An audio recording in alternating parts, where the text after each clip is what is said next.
É verdade que se existe um lugar e um clube capazes de conseguir o quase impossível para o jogo dessa quarta-feira, esse lugar é o Santiago Bernabéu e esse clube é o Real Madrid. Ninguém tem nenhuma dúvida disso, todo mundo acompanha a Liga dos Campeões e não precisa nem voltar lá para os tempos de Juanito na Copa UEFA para ter que lembrar da capacidade desse Real Madrid, porque a gente está falando desse Real Madrid de Ancelotti, de Rodrigo, de Vinícius, de Modric, dos rapazes da segurança passando aqui na imagem, porque tem muito pouco tempo que o Real Madrid conseguiu protagonizar viradas não tão numericamente distantes como essa, mas tão impressionantes quanto o possível roteiro do jogo dessa quarta-feira. Então não precisa buscar muito na história, não precisa apelar muito para os livros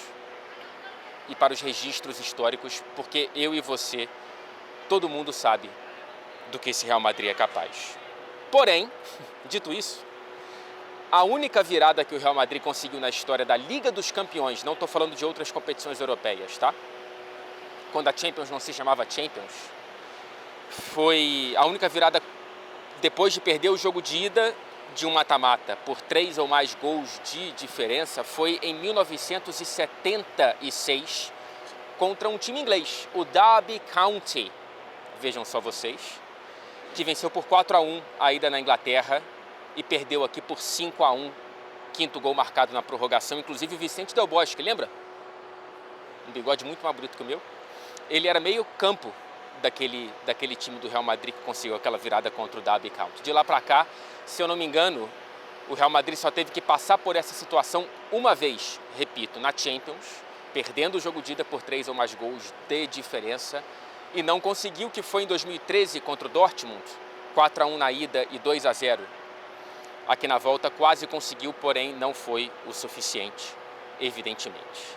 Então é claro que não há qualquer grau de subestimar o que é capaz esse Real Madrid, o que é capaz a história desse clube nesse estádio e toda a mística que vai ser muito bonita de acompanhar nesse pré-jogo. Já está sendo impressionante viver essa prévia mais uma vez. Eu estive aqui nas viradas contra Chelsea e Manchester City, por exemplo, então tem um grau aqui de estresse pós e potencialmente pré-traumático para o repórter que vos fala. Perdão. Mas também é importante não esquecer de quem é que está visitando esse Real Madrid. Afinal de contas, quem emplacou um 3-0 contra esse Real Madrid na semana passada foi esse Arsenal. Um jogo absoluto no Emirates Stadium. E é esse Arsenal que não sofre 3 gols no mesmo jogo de futebol há 84 partidas. Desde dezembro de 2023, inclusive ganhou aquela partida contra o Luton Town na Premier League por 4-3. Esse Arsenal não perde por 3 ou mais gols de diferença há 103 partidas, desde maio de 2023 contra o Brighton. Sob o comando de Mikel Arteta, são 281 jogos oficiais, 63 derrotas, 10 por 3 ou mais gols de diferença, um universo de 3,5% em comparação ao número de jogos disputados. Então, é claro que a lógica e a estatística, elas não entram muito em campo no raciocínio do Real Madrid e nem devem entrar no raciocínio do Arsenal. Evidentemente que a história não... A estatística, os números, elas não entram em campo quando você tem um universo completamente distante do que esse Arsenal está acostumado, né? O Arsenal consegue bater o Real Madrid por 3-0, mas nunca visitou o Bernabéu, esse Arsenal. Aliás, a última visita teve aquele golaço histórico do Henry, era o jogo de ida, naquela Liga dos Campeões, 1-0 aqui e depois 0-0 em Highbury. Mas é esse Arsenal que nessa temporada sofreu apenas 41 gols em 49 partidas, 6 gols sofridos em 11 jogos na Champions. Precisa, portanto, em um jogo, sofrer metade do que sofreu em 11 e não fazer nenhum, para a gente ter pelo menos uma prorrogação por aqui. Eu sei que os desfalques são pesados, principalmente do Gabriel Magalhães no setor defensivo, mas foi com o Kiwior em campo e companhia que o Arsenal conseguiu segurar o quarteto do Real Madrid, principalmente na semana passada. E se eu tivesse que apostar, eu estou gravando esse vídeo antes de escutar o Arteta e o Raya, que são os integrantes da entrevista da prévia desse jogo. Mas se eu tivesse que apostar numa postura desse Arsenal, eu diria que a gente deve ver uma versão que a gente pouco viu, mas ela existe, do Arsenal do Arteta, que é um time extremamente cínico. Como, por exemplo, vimos, entre outras poucas vezes, no turno desta Premier League, no comecinho da temporada contra o Manchester City no Etihad Stadium, em que o Arsenal entregou 78% da posse do Manchester City, mesmo sem Leandro Trossard, desde mais ou menos a metade do jogo. E só sofreu o empate de 2-2 no finalzinho da partida. É um Arsenal que tem, na saída de transição, nos contra-ataques, uma força muito interessante, inclusive marcou contra o Brentford, num jogo já de um Arsenal desinteressado nesse fim de semana, um contra-ataque em escanteio com o gol do Thomas Partey, que treinou e viajou para Madrid. O Ben White também. Duas dúvidas aí. Não sei o que o Arteta disse na entrevista, nessa relação esquisita de espaço-tempo entre a gravação desse vídeo e a publicação do mesmo, mas temos menos notícias ruins do departamento médico do que poderia se imaginar para essa partida, tá? Então, se o Arteta é um filhote de Guardiola, ele também pode ser um filhote de Simeone. Só para trazer comparações superficiais e mais básicas para tentar entender ao que eu me refiro no grau de cinismo, ainda mais com 3-0 de vantagem, gente. Então, o principal é sobreviver, especialmente os primeiros minutos. Não é uma leitura muito difícil de se fazer, né? O Real Madrid vai para cima, o Real Madrid vai tentar marcar um gol o quanto antes. Esse estágio aqui vai estar com um clima extremamente hostil, porque conseguem criar isso de tempos em tempos na Liga dos Campeões, especialmente quando é necessário. E aí o Arsenal vai ser colocado num lugar em que dificilmente ele esteve, que é segurar tudo isso. Porque é impactante, é amedrontador. E o Arsenal vai estar em águas jamais antes navegadas por esse elenco. Como que vai reagir se sofrer esse gol com 15 minutos do primeiro tempo, por exemplo? Como que será a cabeça? Porque bola no pé esse time tem. E o Arsenal não precisa jogar bola, porque já jogou e fez 3. O Arsenal simplesmente não pode deixar o Real Madrid jogar bola. É um jogo de destruição e de muito menos necessidade de construção, pelo menos a priori. Além dos óbvios problemas, a gente tem que ver se o Partey vai ter condições de jogar.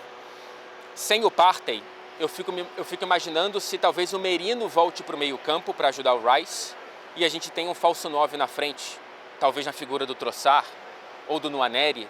Não sei quem o Arteta colocaria. Se o Partey jogar, aí fica algo muito mais próximo do que o que a gente está acostumado para a escalação desse Arsenal. Que sim, está muito próximo de voltar a uma semifinal da Liga dos Campeões pela primeira vez desde 2009. Está muito próximo de jogar pela terceira vez na própria história uma semifinal de Liga dos Campeões. Em 2006 passou pelo Villarreal até a final contra o Barcelona. Em 2009 caiu para o Manchester United. E agora pode jogar, depois de tanto tempo, uma semifinal de Liga dos Campeões. Eu sei que tem torcedor do Arsenal, eu tenho acompanhado isso, com um nariz torcido comigo, e eu entendo, tá? E também admito que até semana passada esse Arsenal 24-25 não tinha me encantado, não tinha me cativado. Já havia me cativado em outras temporadas e, para ser justo comigo mesmo, eu acho que me conectei e transmiti essa conexão aqui no canal e nas minhas coberturas pela TNT e tudo mais. Mas também nessa temporada, que era esperado por todos um passo adiante, por N problemas de ordem médica, de ordem de transferências, de prioridade quando tinha grana ou de estancar a grana quando tinha outras prioridades, não conseguiu dar esse passo à frente até essa pancada na mesa que estava faltando no jogo dos sonhos, no maior jogo da história do Emirates Stadium. Então,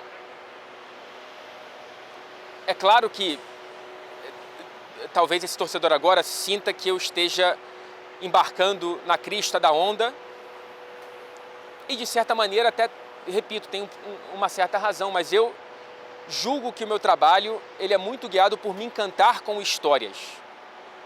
Como eu já me encantei pelo Manchester City, pelo Liverpool, em certos momentos com lampejos de outros clubes, como Tottenham, como o próprio Arsenal na Premier League, como alguns lampejos mais foscos do Manchester United de vez em quando, de outros tantos clubes fora do Big Six, do Chelsea na Liga dos Campeões.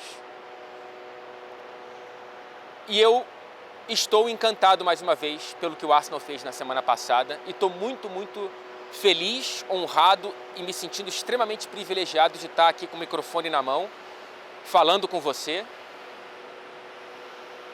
para reportar a história, os fatos, os sentimentos e as palavras que esse Arsenal vai convocar. Porque é um dia já histórico, para o bem ou para o mal. Como repórter que cobre clubes ingleses, eu torço para que seja por bem. Eu torço para que a gente tenha, evidentemente, o Arsenal nas semifinais da Liga dos Campeões. É bom para o meu trabalho, é bom para quem acompanha o meu conteúdo, majoritariamente são pessoas que gostam do futebol inglês ou que, enfim, gostam de boas histórias, pelo menos como eu.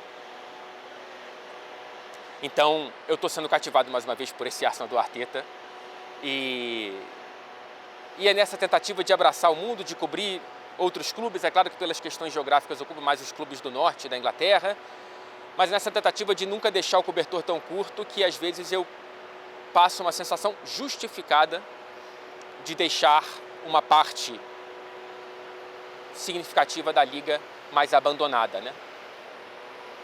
Mas os grandes times se fazem falar e o Arsenal se convoca para ser o protagonista desse fim de temporada na Liga dos Campeões, na maior competição de clubes do mundo. Então, cá estamos. Quarta-feira, jogo exclusivo da Max. Os 90 minutos no Bernabéu são, de fato, muito longos, mas eles eventualmente terminam. Até o pós-jogo.